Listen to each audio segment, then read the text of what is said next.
toute œuvre naît d'une technique hein, et d'une élaboration singulière, à la fois d'une maîtrise des techniques, il y a une qualité d'exécution, etc. Même si on fait des tâches, on les fait pas n'importe comment. On organise les choses. C'est ce que Turner appelait les color beginnings. Il mettait une petite tâche sur son papier et puis il voyait ce qui s'organisait autour. Donc il travaillait autour des accidents du matériau. C'est ce que tous les artistes font. D'ailleurs, ils le disent, hein, ils ne parlent pas de création, ils parlent de découverte. La notion d'une création ex nihilo, c'est un peu un mythe romantique. Hein. Tous les matériaux, le pixel aussi est un matériau, les pixels aussi sont des matériaux, peuvent être utilisés et mis à profit par un projet artistique. Mais ils ne sont...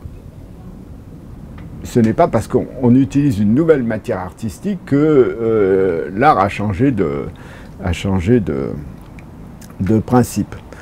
Ce qu'il y a avec le virtuel, c'est que on s'en sert, ou on voudrait s'en servir, pour créer des œuvres immersives et qui effacent toute distance avec le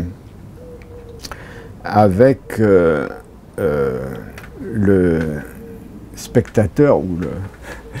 Oui, c'est-à-dire que le spectateur est dans l'œuvre. Oui, alors ça c'est un thème romantique, hein, ouais. c'est le projet par exemple de Wagner avec ce qu'on appelait l'œuvre d'art total, donc l'idée que la représentation de l'opéra, et la mode de l'opéra à ce moment-là, allait dans ce sens, vous transporte, ou en tout cas vous inclut dans un autre monde et vous fait perdre la distance, d'une certaine manière, la distance critique.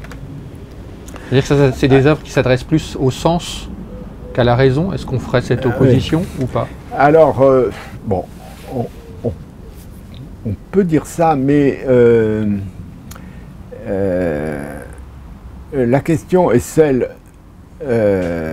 d'abord du leurre, c'est-à-dire tout art travaille sur les illusions visuelles. Par exemple, les peintres étaient très en avance sur les scientifiques pour ce qui concerne les lois de l'optique. Donc, oui, on recrée la perspective. Oui, voilà, enfin... on se pose des questions sur la perception des couleurs. Voilà, voilà. Et donc, il y a une analyse des illusions, de la création des contrastes, etc. D'où d'ailleurs la variété par exemple, des gammes musicales ou des empans musicales. Vous voyez, chaque fois c'est codé, mais en même temps c'est différencié. Il peut y avoir des quarts de ton, des huitièmes de ton, mais la musique tonale fait partie du patrimoine général.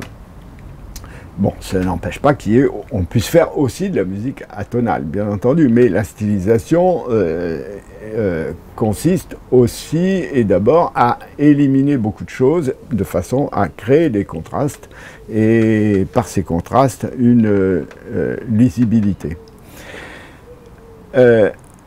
Alors, les illusions, très bien, mais est-ce que l'œuvre d'art consiste à créer du train fantôme? Vous voyez, enfin, disons, c'est pas nécessairement un phénomène de foire. Et il se pourrait bien que il s'agisse d'utiliser ces illusions pour en jouer et donc créer une distance qui est celle du jeu. Bon, ça remonte à loin dans l'histoire des espèces. Hein. Les petits chats se battent, mais sans sortir les griffes. Ouais. Bon. Mais cette distance, c'est quelque chose de fondamental. C'est un second degré qui fait d'ailleurs que l'œuvre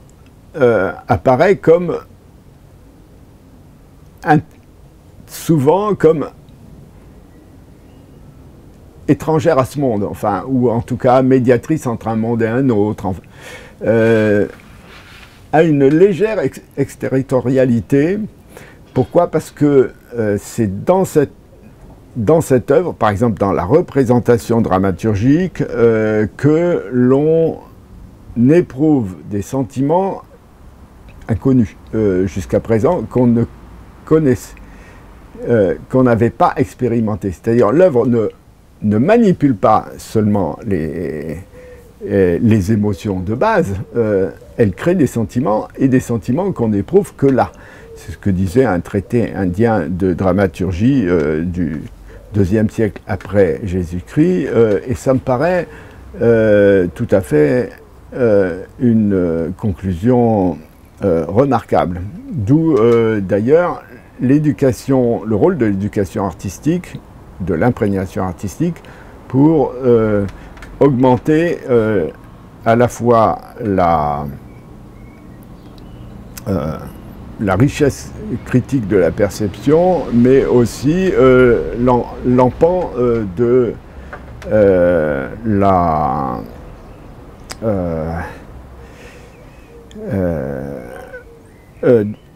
la sphère affective et des capacités rationnelles également. C'est-à-dire qu'on se situe, même dans un jeu vidéo immersif, on choisit de se positionner de telle façon ou de regarder de telle façon, dans un sens ou dans un autre. Et il y a une façon, entre guillemets, d'habiter l'œuvre, de la même façon que par rapport à un tableau, on va chercher la bonne distance. C'est une des grandes leçons de l'impressionnisme, c'est que on crée de nouvelles bonnes distances. Une des grandes leçons de la sculpture baroque, c'est qu'il n'y a pas qu'une vue, on va multiplier les vues, on va arriver à, chez certains auteurs comme le Bernin, à 8 vues principales pour une seule statue. Donc, de ce point de vue-là, la création explore ce qui n'existerait pas sans elle, au sens qui ne peut être expérimenté sans elle. Et c'est la même chose. De ce point de vue-là, la création numérique fait partie des nouvelles possibilités. Mais cela dit, j'ai quelques réserves par rapport à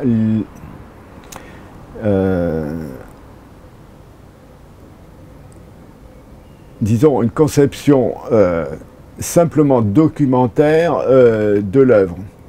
Vous savez que l'on trouve chez les grandes firmes de l'audiovisuel, Microsoft, etc. Je donne un exemple. Vous savez, la Zazie de Queneau disait c'est bien, au Puce, on trouve des Rembrandt pour pas cher, on les revend à des Amerlots et on n'a pas perdu la journée.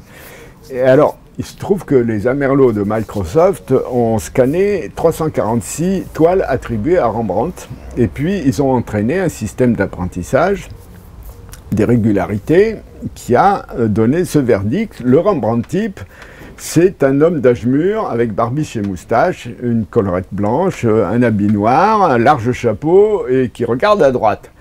Alors, ils ont modélisé les inégalités d'épaisseur de la couche et ils ont imprimé en 3D et en 13 couches d'encre spéciale le Rembrandt type avec 148 millions de pixels. Le résultat, c'est quoi? C'est un tableau qui pourrait être attribué à n'importe quel membre de l'atelier de Rembrandt ou à des voisins de sa ville. Tout a l'air vraisemblable, tout est parfait et tout est entièrement prévisible. C'est-à-dire que l'idée qui est derrière ça, c'est que l'individu moyen représente l'ensemble. D'abord, c'est complètement faux. Un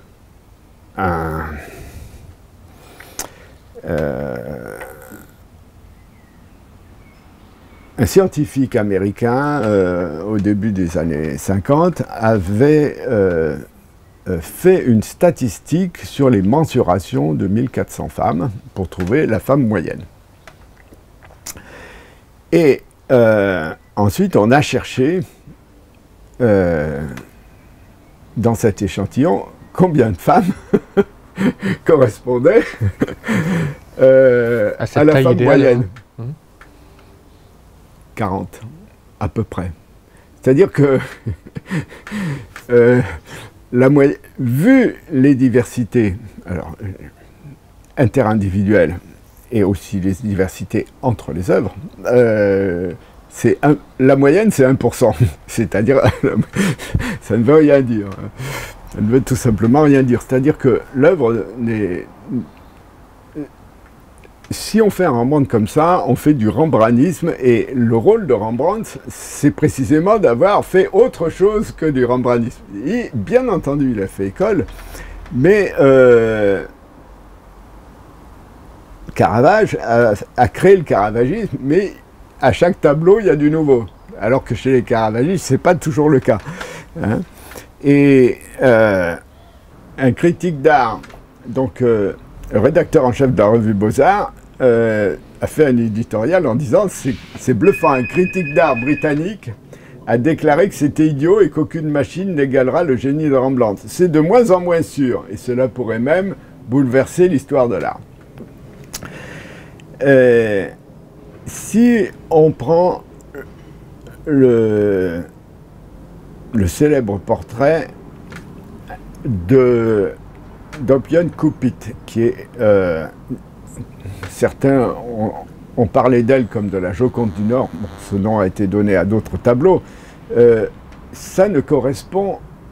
Le Louvre vient de l'acheter à grands frais en le partageant, c'était tellement cher qu'il l'a partagé avec le Rijksmuseum. Ça ne correspond en rien au type idéal qui est inféré par l'intelligence artificielle, ça ne coche aucun des traits définitoires. C'est une femme en pied, en bas d'un escalier, qui tient un éventail et qui regarde vers la gauche. Donc, un des plus célèbres tableaux de Rembrandt ne correspond à aucun des traits pertinents relevés par le Moyen-Âge au sens de Microsoft. Et bon, alors qu'a fait Microsoft? Il a fait un jeu en ligne où l'internaute est invité à discerner les vrais tableaux des faux. Mais je fais observer, très bien, que il s'agit d'images de tableau et pas de tableau. Et l'image de tableau est un document. La photo peut être une œuvre, mais l'image d'une œuvre n'est pas une œuvre. Et là, il y a quelque chose qui est... la visite virtuelle d'un musée, c'est passionnant, c'est éducatif, on adore ça, mais on va quand même au musée. Et on s'aperçoit que bien des choses changent. Par exemple, Foucault a fait la première... l'introduction extrêmement brillante de son grand livre « Les mots et les choses » à propos des Ménines de Velázquez, et on s'aperçoit qu'il n'a jamais vu le tableau. Et d'ailleurs, c'est pour ça qu'il s'est trompé, parce qu'il y a certaines choses qu'on voit sur le tableau et qu'on ne voit pas sur les reproductions, tout simplement. Mais plus généralement, je crois qu'il faut être un peu humble de ce point de vue-là, c'est-à-dire aller... prendre plusieurs vues, avoir le minimum d'exigence philologique, de prendre contact avec l'original, c'est quelque chose qui tient à son objectivation.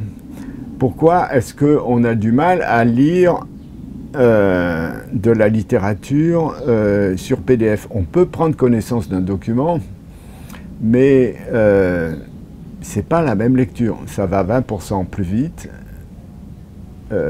sur écran et on retient 20% de moins, par exemple. Donc, on a besoin de la lenteur, on a besoin des harmoniques, et parfois, je connais des gens comme ça, qui ont besoin de voir le musicien. Et la transmission, ça va consister à réélaborer, à relire les lectures et aussi à décaper les fausses lectures. Vous voyez, dans la marine, on repeint les bateaux tous les ans. Mais en philologie, il faut plutôt enlever les couches de peinture, c'est-à-dire les interprétations qui se sont sédimentées au fil des années, voire des siècles, et qui chargent inutilement, très souvent, voire entravent l'accès aux œuvres qui deviennent des sortes de monuments livrés avec leurs commentaires, leur mode d'emploi. Bon. Même si, évidemment, l'histoire des interprétations fait partie des œuvres d'une certaine manière, et que le but de l'interprétation d'une œuvre, c'est de s'insérer dans l'histoire de l'œuvre elle-même. Et d'ailleurs, il y a des interprétations qui ont fait date, parce qu'elles ont ouvert d'autres gammes d'interprétations, et d'une certaine façon, le commentaire est aussi une transformation de l'œuvre. Il fait partie, tout comme sa traduction d'ailleurs, hein, dans le cas de la littérature. La traduction est une sorte de commentaire concis.